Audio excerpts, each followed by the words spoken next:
नमस्कार। आज हम बात करने वाले हैं दो ऐसी डरावनी कहानियों की जो सच में रोंगटे खड़े कर देंगी। एक कहानी है शहर के बीचों बीच एक शापित अपार्टमेंट की और दूसरी एक सुनसान गांव में एक आत्मा के भयानक कब्जे की। तो तैयार हो जाइए, क्योंकि ये दास्तां आपको सोचने पर मजबूर कर देगी। तो देखिए, सबसे पहले हम चलेंगे नीलगिरी अपार्टमेंट के अनसुलझे रहस्य में। फिर देखेंगे कि 31 दिसंबर की उस रात आखिर हुआ क्या था और कौन था जो 11वीं बलि का इंतजार कर रहा था। उसके बाद हम एक दूसरी दुनिया में कदम रखेंगे, जहां सीमा के शरीर पर रमा नाम की आत्मा कब्जा कर लेती है। और आखिर में हम इस सवाल के साथ छोड़ दिए जाएंगे कि क्या एक अधूरी इच्छा को वाकई कभी मुक्ति मिल सकती है। तो चलिए शुरू करते हैं हमारी पहली कहानी से। ये कहानी है आरुषि की, जो एक नए शहर में अपने सपनों का घर लेती है। लेकिन नीलगिरी अपार्टमेंट उसका स्वागत एक बहुत ही काले गहरे रहस्य के साथ करता है। तारीख है 30 दिसंबर। आरुषि एक पुरानी सीलन भरी बिल्डिंग के सामने खड़ी है। हवा में एक अजीब सा भारीपन है और उसे देखते ही एक अनजाना सा डर महसूस होने लगता है। ये वैसी शुरुआत बिल्कुल नहीं थी जैसी उसने सोची थी। और फिर उसकी मुलाकात होती है वहां के वॉचमैन रामू काका से, जिनकी आंखें एकदम सफेद और बेजान हैं। उनका स्वागत आरुषि के दिल में पहला बड़ा खौफ पैदा करता है। वो कहते हैं, हम सब तेरा ही इंतजार कर रहे थे। सोचिए, ये शब्द किसी स्वागत से ज्यादा एक चेतावनी की तरह लगते हैं। अब कहानी पहुंचती है 31 दिसंबर की रात पर। आरुषि अपने नए घर में है, लेकिन ठीक रात के 11:30 बजे सन्नाटे को चीरती हुई एक घटना होती है जो सब कुछ बदल देती है। असली डर तो अब शुरू होने वाला था। आरुषि के घर में एक लैंडलाइन फोन बजता है। अजीब बात यह है कि उसने तो कभी कोई लैंडलाइन लगवाया ही नहीं था। दूसरी तरफ से एक धीमी, डरावनी आवाज आती है जो कहती है, दरवाजा खोला छोड़ देना, हम सब आ रहे हैं। और फिर फोन कट हो जाता है। और यहीं पर यह कहानी और भी दिलचस्प हो जाती है। डर सिर्फ पुराना भूत प्रेत वाला नहीं है, ये मॉडर्न भी है। जिस टेक्नोलॉजी पर हम भरोसा करते हैं वही धोखा दे जाती है। फोन कटते ही आरुषि के मोबाइल पर उसके स्मार्ट लॉक का एक नोटिफिकेशन आता है, मेन डोर अनलॉक हो गया है। मतलब कोई अलौकिक शक्ति टेक्नोलॉजी को भी कंट्रोल कर रही थी। जब आरुषि दरवाजा बंद करने के लिए भागती है तो दरवाजे के नीचे से एक कागज अंदर खिसकाया जाता है और उस पर खून से लिखा होता है, वेलकम होम आरुषि। अब ये डर पर्सनल हो चुका था। ये जो भी था वो आरुषि को उसके नाम से जानता था। आरुषि अब भागने की कोशिश करती है, पर वो फंस चुकी है एक अजीब से लूप में। वो लिफ्ट लेती है, पर लिफ्ट उसे नीचे ले जाने के बजाय वापस 13वीं मंजिल पर उसी के दरवाजे पर ले आती है। वो सीढ़ियों से भागती है और घूम फिर अपने ही दरवाजे पर पहुंच जाती है। बाहर जाने का हर रास्ता उसे वापस अंदर ही ला रहा था। अब थक हार कर जब वो दीवार का सहारा लेती है ना, तो उसके हाथ से दीवार का प्लास्टर झड़ जाता है और अंदर जो दिखता है वो खौफनाक है। दीवार के अंदर से इंसानी बाल और हड्डियां झांक रही हैं। उसे समझ आता है कि वो किसी घर में नहीं बल्कि एक कब्र में कैद है। ये पूरी बिल्डिंग ही एक मकबरा है। तो आखिर इस खौफ की वजह क्या है? आरुषि को सोफे के नीचे से एक पुरानी डायरी मिलती है और ये डायरी इस बिल्डिंग के 45 साल पुराने श्राप का राज खोलती है। अब पता चलेगा कि नीलगिरी अपार्टमेंट के साथ असल में हुआ क्या था। ये डायरी थी उसके दादाजी बिल्डर खन्ना की। बात है 1980 की।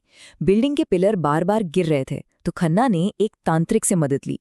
तांत्रिक ने एक सौदा किया, 11 बलियों का सौदा। 31 दिसंबर को 10 मजदूरों को जिंदा नींव में चिनवा दिया गया। लेकिन जब 11वीं बलि की बारी आई, जो कि उसके अपने ही खानदान से होनी थी, तो खन्ना डर गया और पीछे हट गया। और उसी रात एक अजीब से एक्सीडेंट में उसकी मौत हो गई। तो असली प्रॉब्लम यही थी। वादा था 11 बलियों का, पर दी गई सिर्फ 10। मतलब वो तांत्रिक अनुष्ठान अधूरा रह गया और वो 10 आत्माएं एक बलि के लिए प्यासी रह गईं। इमारत तो बन गई, पर एक अधूरे वादे और अतृप्त आत्माओं की नींव पर। 45 साल, जरा सोचिए, पूरे 45 साल से ये आत्माएं अपनी 11वीं और आखिरी बलि का इंतजार कर रही हैं। और आज ठीक 31 दिसंबर की रात खन्ना का ही खून यानी आरुषि खुद चलकर उस इमारत में आ गई है। डायरी का ये भयानक सच जानकर आरुषि कांप जाती है। वो रामू काका से पूछती है जो उसे बचाने आए थे। लेकिन आप मुझे ये सब क्यों बता रहे हैं? ये सवाल कहानी के सबसे बड़े ट्विस्ट का दरवाजा खोलता है। और रामू काका का जवाब सब कुछ बदल देता है। वो कहते हैं, तुम्हारे दादाजी ने जिन 10 मजदूरों को इन दीवारों में चुनवाया था, उनमें से एक मैं भी था। मतलब जो रक्षक लग रहा था, असल में वही शिकारी था। रामू काका की आत्मा 45 साल से इंतजार कर रही थी खन्ना के खून का, ताकि हिसाब पूरा हो सके। आरुषि ही वो 11वीं बलि थी। तो ये थी नीलगिरी अपार्टमेंट की कहानी। चलिए अब एक बिल्कुल अलग दुनिया में चलते हैं, एक अलग तरह के डर की ओर। ये कहानी है एक सुनसान गांव की, जहां सीमा नाम की एक नई दुल्हन के शरीर पर रमा नाम की एक आत्मा कब्जा कर लेती है। सीमा में जो बदलाव आया वो बहुत ही भयानक था। कब्जे से पहले वो गांव की एक सीधी साधी नई नवेली दुल्हन थी, लेकिन बाद में उसकी आंखें गायब हो गई, उनकी जगह बस काले गड्ढे रह गए।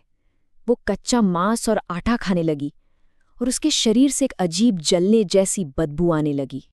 जब गांव वाले एक तांत्रिक को बुलाते हैं तो ये राज खुलता है, ये आत्मा रमा की है। रमा एक जवान लड़की थी जिसकी मौत उसी अस्पताल के बिस्तर पे हुई थी जहां बाद में सीमा को भर्ती कराया गया था।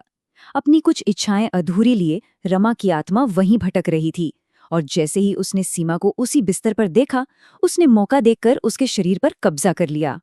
तांत्रिक ने आत्मा को निकालने की प्रक्रिया शुरू की। सबसे पहले उसने एक सुरक्षा घेरा बनाया, फिर उसने सीधे आत्मा से बात की, उसका नाम पूछा, उसकी कहानी जानी। जब पता चला कि वो रमा है और उसकी कुछ इच्छाएं अधूरी हैं, तो तांत्रिक ने सबसे जरूरी कदम उठाया। रमा की माँ को बुलाया गया ताकि वो अपनी बेटी की आत्मा से बात कर सकें, उसे समझा सकें और उसे शांति के लिए श्राद्ध का पक्का वादा दे सकें। अब माँ के पुकारने पर और श्राद्ध का वादा मिलने पर रमा की आत्मा ने सीमा का शरीर तो छोड़ दिया, सब कुछ ठीक हो गया। लेकिन सवाल ये है कि क्या एक अधूरी इच्छा को इतनी आसानी से मुक्ति मिल सकती है? वादा मिलते ही रमा की आत्मा चली गई। सीमा होश में आई और वो बिल्कुल पहले जैसी हो गई थी। उसकी आंखों की चमक लौट आई थी और गांव में भी सब नॉर्मल हो गया था। तो देखिए, सीमा अपनी सामान्य जिंदगी में लौट आई, रमा के परिवार ने उसका श्राद्ध भी कर दिया, गांव में शांति वापस आ गई।